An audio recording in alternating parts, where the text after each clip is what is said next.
பேரானை குறுங்குடியம் பெருமானை திருத்தன்காலூரானை கரம்பனூர் உத்தமனை முத்திலங்கு காரார்தின் கடலேழு மலையேழு இவ்வுலகேழுண்டும் ஆராதென்றிருந்தானை கண்டது தென்னரங்கத்தே. ஆராதென்றிருந்தானை கண்டது தென்னரங்கத்தே. எல்லாம் வல்ல இறைவனுக்கு முதற்கண் என்னுடைய கோடான கோடி நன்றிகள். வானுரையும் தெய்வங்களாக இருந்து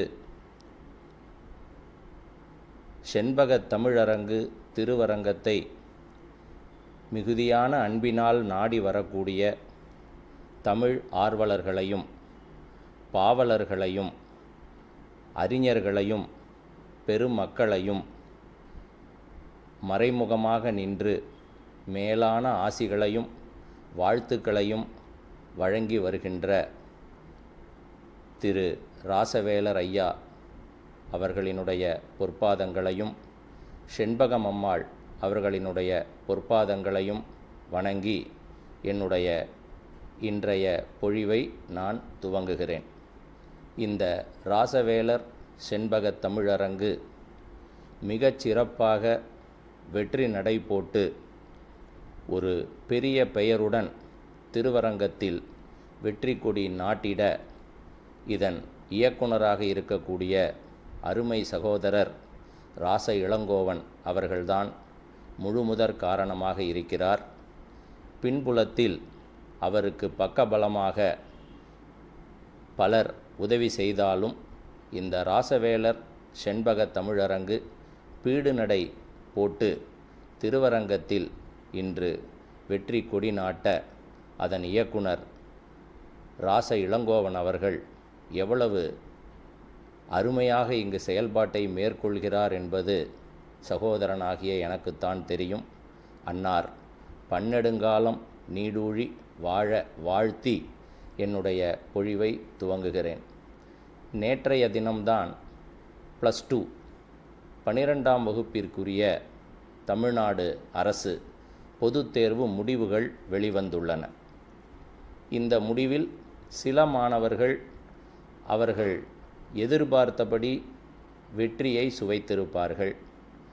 சில மாணவர்களுக்கு அவர்கள் எதிர்பார்த்தபடி வெற்றி கிடைத்திருக்காது. வெற்றி கிடைக்காத மாணவர்கள் மனம் தளர வேண்டிய அவசியமோ அல்லது தோல்வி அடைந்து விட்டோமே என்ற ஒரு மனப்புழுக்கம் காரணமாக எந்த ஒரு சோர்வுமோ அடைய வேண்டிய அவசியமே இல்லை. ஏன் இதை கூறுகிறேன் என்றால், கல்வியில் தோல்வி அடைந்தவர்கள்தான் மிகப்பெரிய சாதனையாளர்களாக இந்த உலகத்தில் மாறியிருக்கிறார்கள். இந்த பொது தேர்வில் நாம் பெறும் மதிப்பெண் மட்டுமே நம்முடைய எதிர்கால வாழ்க்கையை தீர்மானிக்கிறதா என்று கேட்டால் நிச்சயமாக அது இல்லை என்றுதான் சொல்ல வேண்டும். உதாரணத்திற்கு ஏராளமான நபர்களை நம்முடைய வாழ்க்கையில் நாம் கண்டவர்களை சுட்டிக்காட்ட முடியும். காலத்தின் அருமை கருதி சில நிகழ்வுகளை உங்களின் முன்னே நான் எடுத்து கூற விரும்புகிறேன். பள்ளி படிப்பில் தோல்வி அடைந்த ரைட் சகோதரர்கள்தான் விமானத்தை கண்டறிந்து புகழ் பெற்றனர். 1ஆம் வகுப்புடன் பள்ளி படிப்பை முடித்த தாமஸ் ஆல்வா எடிசன் 1000 கண்டுபிடிப்புகளுக்கு பின்னாளில் சொந்தக்காரராகி அனைவரது வீட்டிலும் மின் விளக்கை ஒளிரச் செய்தார். பள்ளி படிப்பை பாதியிலே விட்ட ஏஆர் ரகுமான் தான் இசைத்துறையில் ஆஸ்கர் விருதை வென்றார். 6ஆம் வகுப்புடன் தன்னுடைய பள்ளி படிப்பை நிறுத்திய வின்ஸ்டன் சர்ச்சில் தான் இங்கிலாந்து நாட்டினுடைய பிரதமர் நாற்காலியை அலங்கரித்து புகழ் பெற்றார். 10ஆம் வகுப்பை கூட நிறைவு செய்யாத சச்சின் டெண்டுல்கர் தான் கிரிக்கெட் வரலாற்றில் கடவுளாக போற்றப்படுகிறார். சரித்திர சாதனையாளராக இடம்பெற்று இந்தியாவில் உள்ள கிரிக்கெட் விளையாடக்கூடிய, கிரிக்கெட்டில் ஆர்வம் இருக்கக்கூடிய நிறைய கிரிக்கெட் ரசிகர்களுக்கு கடவுளாக திகழ்கிறார். பட்டப்படிப்பை முடிக்காத பில் கேட்ஸ் தான் இன்று உலகினுடைய மிகப்பெரிய தொழிலதிபராக இருப்பதை நாம் நம் கண்ணால் காண்கிறோம். இதேபோல மற்றவர்கள் கூறக்கூடிய கருத்துக்களை தீர்ப்புகளாக எடுத்துக்கொண்டு விட்டால் நாம் கண்டிப்பாக நம்முடைய வாழ்க்கையில் முன்னேற முடியாது. இதற்கு எடுத்துக்காட்டாக மாணவ கண்மணிகளே, உங்களிடம் 2-3 உதாரணங்களை கூற விரும்புகிறேன். லொரேட்டா என்ற ஒரு கிறித்தவ மடத்தில் கன்னியாஸ்திரியாக ஒருவர் வேலை பார்த்து வந்தார். தன் முனைப்பினால் ஒரு இயக்கத்தை ஆரம்பித்து அதை திறம்பட நடத்தி பொதுமக்களுக்கு சேவை செய்ய வேண்டும் என்ற எண்ணம் உந்தவே அந்த கிறித்தவ மடத்தினுடைய மடாதிபதியிடம் சென்று தனக்கு மடத்தை விட்டு விலகுவதற்கு அனுமதி வேண்டும் என்று கேட்கிறார். மடாதிபதி அவரை பார்த்து என்ன சொன்னார் தெரியுமா? நீ ஒரு மெழுகுவர்த்தி ஏற்றக்கூட திராணியற்றவள் என்று கூறினார். அவருடைய வார்த்தையை கேட்ட அந்த கிறித்தவ மடத்தினுடைய சகோதரி எந்த மன வருத்தமும் படவில்லை. துணிவாக மடத்தை விட்டு வெளியேறினார். கொல்கத்தா நகர வீதிகளில் பெரும் சேவை புரிந்தார். தியாக வாழ்க்கை வாழ்ந்தார். பின்னாளில் அமைதிக்கான நோபல் பரிசையும் வென்றார். இப்பொழுது உங்களுக்கு தெரிந்திருக்கும், அவர்தான் அன்னை தெரசா என்று.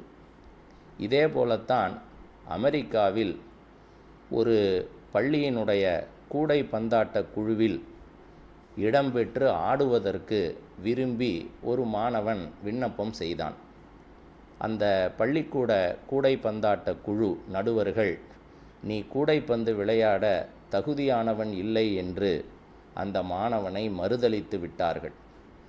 அவர்கள் சொன்ன கருத்துக்களை அந்த மாணவன் காதில் வாங்கி உண்மையிலேயே தனக்கு விளையாட திறமையில்லை என்று நினைத்திருப்பானேயானால் ஒரு புகழ்பெற்ற கூடைப்பந்தாட்ட வீரர் நமக்கு கிடைத்திருக்க மாட்டார். ஆனால் பள்ளிக்கூட நடுவர்கள் சொன்னதை புறந்தள்ளி தன்னுடைய திறமையினாலே முன்னுக்கு வந்து அமெரிக்காவிலே கூடைப்பந்தாட்ட குழுவில் தேசிய அளவில் இடம்பெற்று பல்வேறு சாதனைகளை செய்து வரலாற்றில் இடம் பிடித்தார் ஒரு மாணவர். அவர்தான் மைக்கேல் ஜோர்டான் என்பவர். நமக்கு எல்லோருக்குமே நன்கு தெரியும். இவன் மிகவும் மந்த புத்தி உடையவன், இவனுக்கு அறிவு கூர்மை கிடையாது என்று ஆசிரியர்களால் ஒதுக்கப்பட்ட ஒரு மாணவரே பின்னாளில் அதை பொருட்படுத்தாமல் தன்னுடைய ஆராய்ச்சிகளை மேற்கொண்டு உலக புகழ்பெற்ற அறிஞராக one of the greatest minds of the last century என்று பெயர் பெற்றார். அவர்தான் ஆல்பர்ட் ஐன்ஸ்டீன். நம்முடைய நாட்டை எடுத்துக்கொண்டால் நமக்கு எல்லோருக்குமே நன்றாக தெரியும், 12 மாணவர்கள் ஏரோநாட்டிக் என்ஜினியரிங் என்று சொல்லக்கூடிய வான் பொறியியலில் அந்த பட்டப்படிப்பில் இடம்பெற டெஹ்ராடூனுக்கு நேர்முகத் தேர்விற்கு சென்றார்கள். 12 மாணவர்களில் 11 மாணவர்கள் அங்கே அந்த பொறியியல் பட்டப்பிரிவிற்கு தேர்ந்தெடுக்கப்பட்டார்கள். ஒரு மாணவர் மட்டும் நிராகரிக்கப்பட்டார். ஆனால் மனச்சோர்வு அவர் அடையவில்லை. தன்னுடைய முயற்சியை தொடராமல் அவர் இல்லை, தொடர்ந்தார். இந்திய விண்வெளித்துறையினுடைய இயக்குனராக பதவி உயர்வு பெற்றார். விண்வெளி நாயகனாக நம்முடைய இந்திய தேசத்தினுடைய அனைத்து மாணவ மாணவிகளின் மனதிலும் நீங்கா இடம் பெற்றார். காலஞ்சென்ற நம்முடைய முன்னாள் ஜனாதிபதி அப்துல் கலாம் அவர்கள்.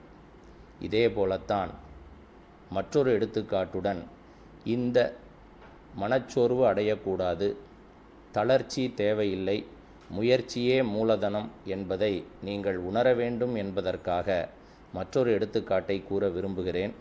அமெரிக்காவில் உள்ள ஒரு பிரபல செய்தித்தாள், அதில் கார்ட்டூனிஸ்டாக சேர விண்ணப்பித்து ஒருவர் கார்ட்டூனிஸ்டாக வேலைக்கு சேர்ந்தார். சேர்ந்த கொஞ்ச நாட்களிலேயே அவருக்கு வேலை போய்விட்டது. அந்த செய்தித்தாளினுடைய ஆசிரியர் அவருடைய வேலையை ஏன் எடுத்தார் என்பதற்கான காரணத்தை அறிவதற்காக சென்றபோது அந்த ஆசிரியர் கூறிய காரணம், உனக்கு கற்பனை திறமையே இல்லையே, கற்பனை திறமை இல்லாமல் நீ எப்படி கார்ட்டூனிஸ்டாக இங்கு பணிபுரிவாய், அதனால் உனக்கு வேலை இல்லை என்றார். அவர் அந்த செய்தித்தாளினுடைய ஆசிரியர் சொன்னதை காதில் வாங்கவில்லை. தன்னுடைய திறமையின் மேல் முழு நம்பிக்கை வைத்திருந்த காரணத்தினால் பின்னாளில் டிஸ்னிலாண்ட் என்ற ஒரு அருமையானதொரு பரவச உலகத்தை அமெரிக்காவிலே தொடங்கினார். இன்றும் உலகினுடைய பல நாடுகளில் கற்பனை திறனினுடைய சிகரம் என்று அந்த டிஸ்னிலாண்டு போற்றப்படுகிறது. அவர்தான் வால்ட் டிஸ்னி அவர்கள். எனவே மாணவிகளே, மாணவர்களே, எக்காரணத்தை முன்னிட்டும் வாழ்க்கையில் தோல்வி அடைந்து விட்டோம் என்று எந்த ஒரு நிமிடத்திலும் நீங்கள் தளர்ச்சி அடையக்கூடாது. இருபெரும் வரலாற்று நிகழ்வுகள் உங்களுக்கு இப்பொழுது நான் தெரிவிப்பதை நீங்கள் தெரிந்து கொண்டால் கண்டிப்பாக நீங்கள் வெற்றி படிக்கட்டில் ஏற முயற்சி செய்வீர்கள் என்ற நம்பிக்கையோடு முதல் வரலாற்று நிகழ்வை உங்களிடம் இந்த பொழிவின் மூலமாக பதிவு செய்கிறேன். அமெரிக்காவிலே நியூயார்க் நகரம் மன்ஹாட்டன் என்ற இடத்தையும் லாங் ஐலாண்ட் புரூக்ளின் என்ற இடத்தையும் கிழக்கு நதியினுடைய இரு புறங்களிலும் இருந்த இந்த இரண்டு இடங்களையும் இணைப்பதற்கு 1870ஆம் ஆண்டு வாக்கில் ஒரு பாலம் அமைப்பது என்பது தீர்மானிக்கப்பட்டது. இந்த பாலம் அமைக்கக்கூடிய வேலையை ஜான் ரூப்ளிங் என்ற பொறியாளரும் அவருடைய மகன் வாஷிங்டன் ரூப்ளிங் என்ற பொறியாளரும் மேற்கொள்வதற்காக முயற்சியை தொடர்ந்தனர். ஆனால் அந்த காலத்தில் 1870களில் இப்படி ஒரு தொங்கு பாலத்தை அமைப்பது சாத்தியமா என்று பல பொறியியல் வல்லுநர்களிடம் கேட்டபோது அவர்கள் அனைவரும் ஒருமித்து தெரிவித்த கருத்து என்ன எனில், இந்த மாதிரி ஒரு தொங்கு பாலம் இந்த கிழக்கு நதியின் குறுக்கே அமைப்பது, அதுவும் 5989 அடி நீளத்திற்கு அமைப்பது என்பது கண்டிப்பாக சாத்தியமற்றது. இந்த வேலையை தொடர்வது முட்டாள்தனம் என்று கூறினார்கள். ஆனால் வாஷிங்டன் ரூப்ளிங்கும் ஜான் ரூப்ளிங்கும் பொறியாளர்களாக இருந்த காரணத்தினால் இந்த பொறியியல் வல்லுநர்கள் கூறிய கருத்தை ஏற்காமல் பணியை தொடர்ந்தனர். ஒரு நாள் எதிர்பாராத விதமாக ஒரு மிகப்பெரிய விபத்து அந்த தொங்கு பாலம் கட்டுவதில் ஏற்பட்டு தந்தையான ஜான் ரூப்ளிங் அந்த இடத்திலேயே இறந்து விடுகிறார்.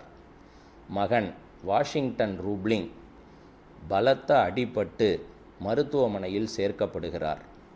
பாலம் அமைக்கும் வேலை தற்காலிகமாக நிறுத்தப்படுகிறது. அந்த பொறியியல் வல்லுநர்கள் எல்லாம், நாங்கள் ஏற்கனவே தான் கூறினோமே இந்த பாலம் அமைக்கும் பணி முட்டாள்தனம் என்று, ஏன் இதை தொடங்க வேண்டும், ஏன் இவ்வாறு நடப்பதை அனுமதிக்க வேண்டும் என்று கேலி பேசினார்கள். தொடர் சிகிச்சையில் வாஷிங்டன் ரூப்ளிங் 2 ஆண்டுகள் மருத்துவமனையிலேயே படுத்த படுக்கையாக கிடந்தார். தொடர் சிகிச்சைக்கு பின் அவருக்கு அவருடைய ஒரு விரல் மட்டும் அசைப்பதற்கு அந்த சிகிச்சை பயன்பட்டது. உடலில் வேறு எந்த பாகமும் அசையாது, ஒரே ஒரு விரல் மட்டுமே அவருடைய கையில் அசையும். அப்பொழுது அவரிடம் இருந்தது என்ன தெரியுமா? அசையாத மனமும் அசையும் ஒரு விரலும் தான் அவரிடம் இருந்தது. அவர் அந்த அசையும் ஒரு விரலை கொண்டு கண்டிப்பாக இந்த கனவை நான் நிறைவேற்றுவேன் என்று மனதளவில் தீர்மானித்து விரல் அசைவுக்கு என்ன பொருள் என்பதை தன்னுடைய மனைவி எமிலியிடம் தெரிவிக்கிறார். அவருடைய மனைவியும் அவருடைய விரல் அசைவின் பொருளை புரிந்து கொண்டு கருத்துக்களை உள்வாங்கி தன்னுடைய கணவர் வாஷிங்டன் ரூப்ளினுக்காக கணிதமும் கட்டிடக்கலையில் அறிவும் கொஞ்சம் கொஞ்சமாக பெறுகிறார். கணவருக்காக அந்த பெண்மணி தியாக வாழ்க்கை வாழ்கிறார். மீண்டும் 1872ஆம் ஆண்டு 2 ஆண்டுகள் தொடர் சிகிச்சைக்கு பிறகு பாலம் கட்டக்கூடிய வேலையை தொடர வேண்டும்.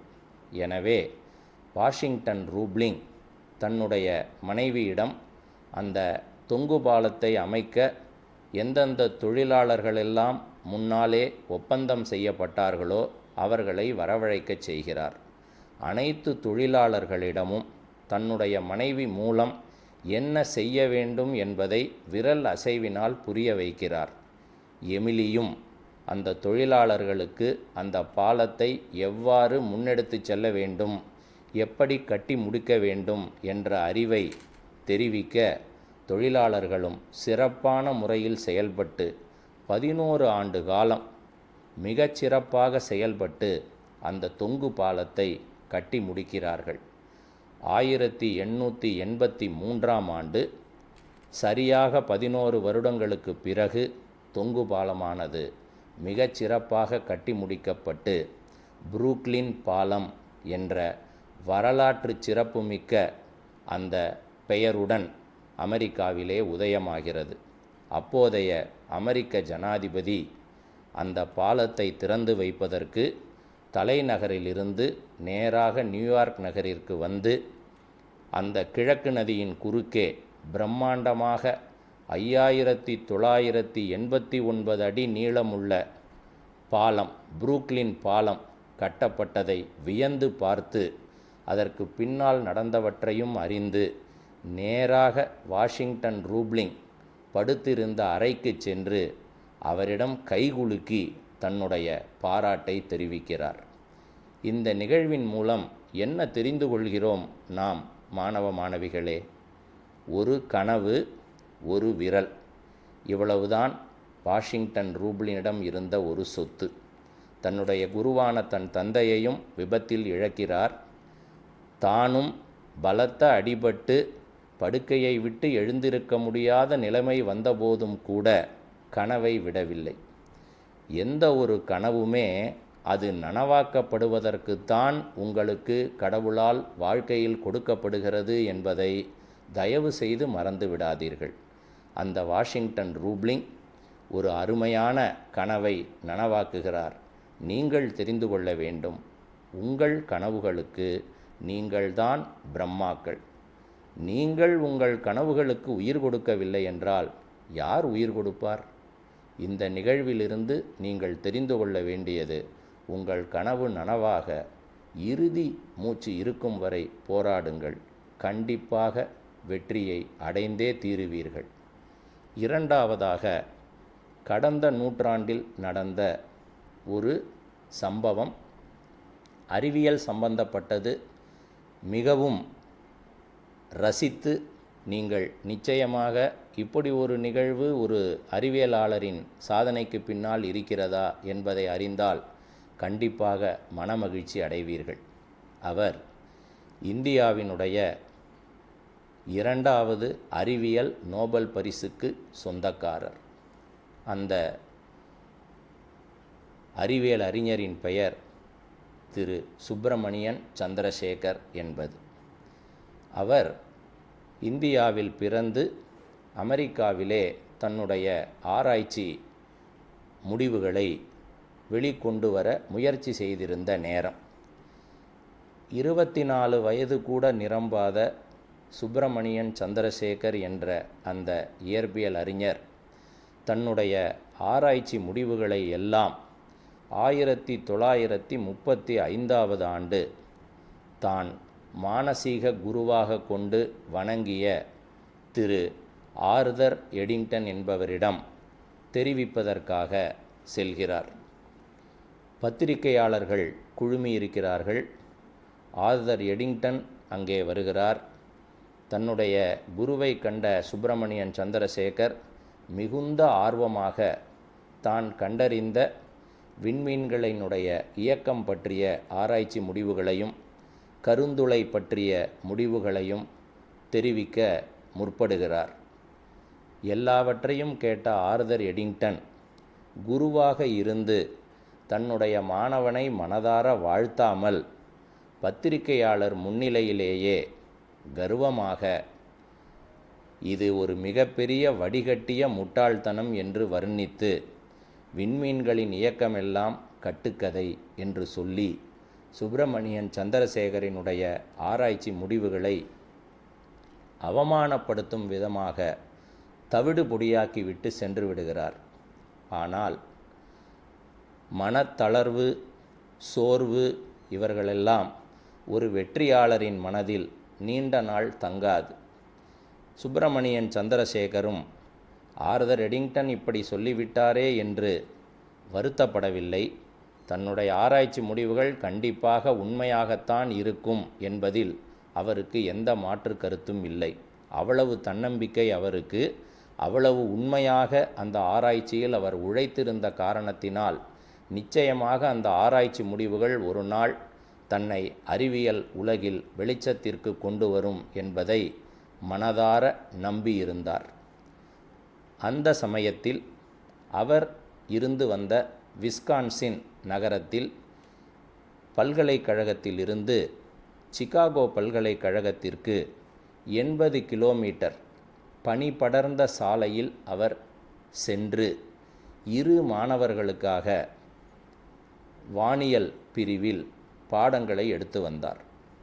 ஒவ்வொரு நாளும் விஸ்கான்சின் நகரத்திலிருந்து அவர் கிளம்பி பனி நிரம்பிய சாலைகளில் 80 கிலோமீட்டர் பயணம் செய்து 2 மாணவர்களுக்காக சிகாகோ பல்கலைக்கழகத்தில் வான் பிரிவில் பாடங்களை எடுத்து வந்தார். சிகாகோ பல்கலைக்கழகம் ஒரு கட்டத்தில் இவர் இவ்வளவு சிரமப்பட்டு இங்கு வந்து பாடம் எடுப்பது தங்களுக்கு சங்கடமாக இருக்கிறது என்பதை மானசீகமாக சொல்லி பார்த்தார்கள், தெளிவாக எடுத்துரைத்து பார்த்தார்கள். ஆனால் பாடம் நடத்தும் முடிவில் உறுதியாக இருந்த சுப்பிரமணியன் சந்திரசேகருக்கு சிகாகோ பல்கலைக்கழகம் தடையாக இருக்கவில்லை. நான் எடுத்தே தீருவேன் என்ற முடிவில் அவர் இருந்த காரணத்தினால் சிகாகோ பல்கலைக்கழகம் அவரை பாடம் எடுக்க தொடர அனுமதித்தது.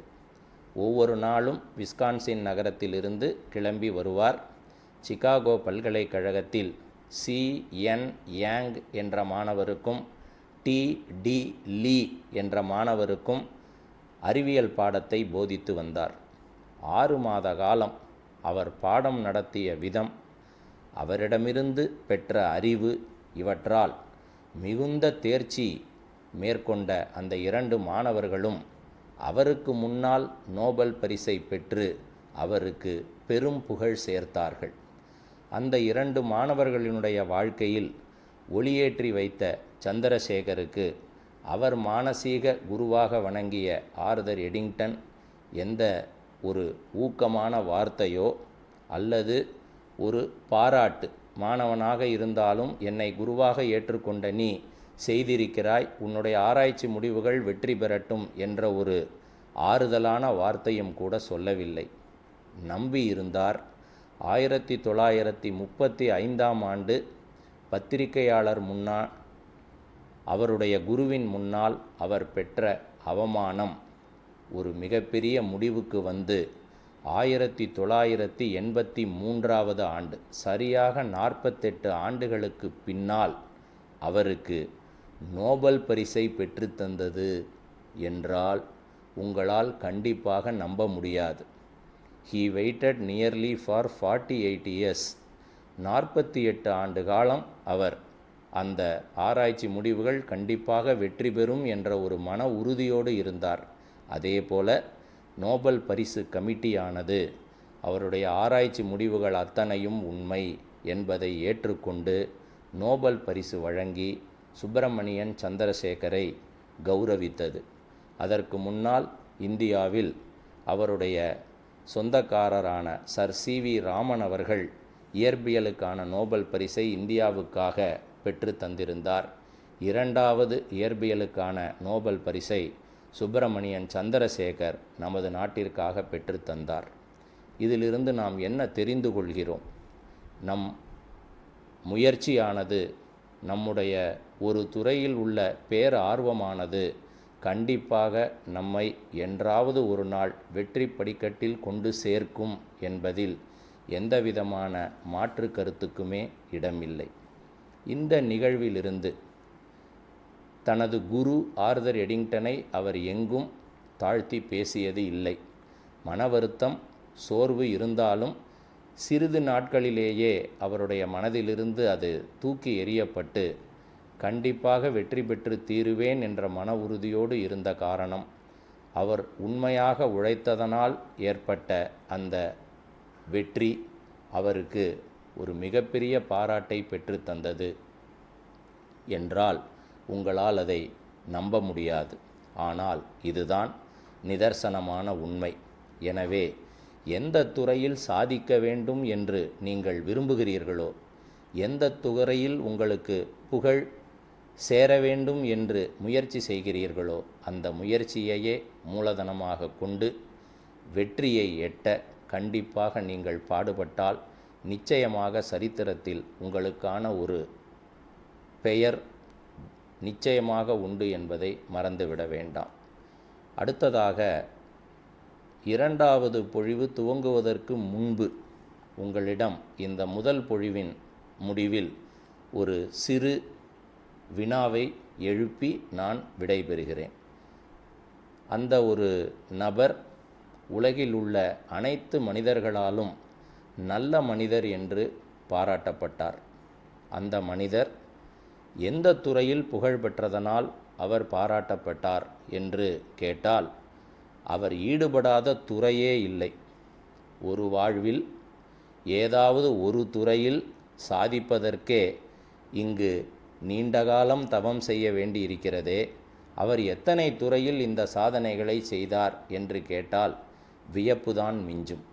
அவர் ஒரு அரசியல்வாதி, அவர் ஒரு செஸ் ஆட்டக்காரர், அவர் இசைத்துறையில் ஒரு வல்லுனர், அவர் ஒரு தத்துவ ஞானி, அவர் ஒரு விஞ்ஞானி, அவர் மிகப்பெரிய அரசியல் பதவிகளை வகித்து ஓய்வு பெற்றவர். இப்படியே சொல்லிக்கொண்டே போகலாம். அவரிடம் சென்று நிருபர்கள் இவ்வாறு ஒரே ஒரு மனிதர் பல துறைகளில் எவ்வாறு நீங்கள் இவ்வாறு புகழ் பெற்றிருக்கிறீர்கள் என்று கேட்டபோது அவர் தன்னுடைய வெற்றிக்கு 13 காரணங்களை சொன்னார். அந்த 13 காரணங்களில் கிட்டத்தட்ட 10 காரணங்கள் நம்முடைய திருவள்ளுவர் இயற்றிய திருக்குறளில் அதிகார தலைப்புகளாக இருப்பதுதான் மிகவும் ஆச்சரியம். அந்த 13 காரணங்களையும் அவர் கடைப்பிடித்ததனால் வாழ்வில் மிகப்பெரிய வெற்றியை அடைந்தார். அந்த மாமனிதர் யார்? ஒரு குறிப்பு, ஒரு க்ளூ சொல்லலாம். அவர் ஒரு அறிவியல் அறிஞர். இதற்கு மேல் குறிப்பு சொன்னால் நீங்கள் கண்டறிந்து விடுவீர்கள். இரண்டாவது பொழிவினுடைய துவக்கத்தில் அந்த மாமனிதர் யார் என்பதை உங்களுக்கு அறிவித்துவிட்டு என்னுடைய இரண்டாவது பொழிவை நான் இங்கு மேற்கொள்வேன். இந்த புகழ்பெற்ற செண்பகத் தமிழரங்கு திருவரங்கத்தில் முதல் முறையாக மாணவ மாணவிகளுக்கு கண்டிப்பாக ஏதாவது ஒரு மோட்டிவேஷன், +2 ரிசல்ட் வர சமயம் கண்டிப்பாக மாணவர்கள் தெரிந்து கொள்ள வேண்டும் என்ற ஒரு ஆர்வத்தினால் அருமை சகோதரர் செண்பகத் தமிழரங்கினுடைய இயக்குனர் திரு ராச இளங்கோவன் அவர்களிடம் அனுமதி பெற்று உங்கள் முன் இன்று இந்த சிறிய பொழிவை நான் செய்திருக்கிறேன். உங்களுடைய வேல்யூபிள் ஃபீட்பேக், கமெண்ட் எதுவாக இருந்தாலும் நீங்கள் தாராளமாக தெரிவிக்கலாம்.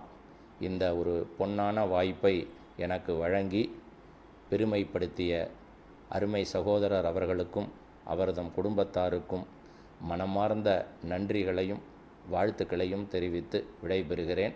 நன்றி, வணக்கம்.